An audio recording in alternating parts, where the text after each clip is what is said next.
વડોદરાની MS university ખાતે employment information and guidance bureau અને રોજગાર કચેરી દ્વારા યુનિવર્સિટી ખાતે રોજગાર ભરતી મેળો યોજાયો હતો, જેમાં engineering, MSc, MBA, MCOM, MCA અને MSWની લાયકાત ધરાવતા 50 જેટલા ઉમેદવારો ઉપસ્થિત રહ્યા હતા.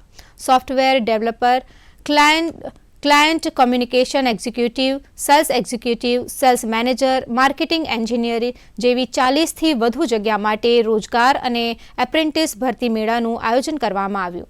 ઉપસ્થિત વિવિધ કંપનીના અધિકારીઓએ ઉમેદવારોના ઇન્ટરવ્યૂ લીધા હતા. બી થયેલા અને માસ્ટર થયેલા ઉમેદવારો માટે આ ભરતી મેળાનું આયોજન થતું હોય છે, જેમાં વડોદરા જિલ્લાના લગભગ 7 જેટલા નોકરીદાતા દ્વારા લગભગ 50 જેટલી ટેકનિકલ અને નોન ટેકનિકલ જગ્યાઓ માટે આ ભરતી મેળાનું આયોજન કર્યું છે, જેમાં ખાસ કરીને ઉમેદવારોને સ્વરોજગાર અંગે પણ માર્ગદર્શન આપવામાં આવ્યું છે. તેવી જ રીતે અનુબંધમ અને NCS જે પોર્ટલ જે છે રોજગાર લક્ષી, એના વિશે પણ ઉમેદવારોને ખાસ માર્ગદર્શન આપી પ્રોત્સાહિત કર્યા છે.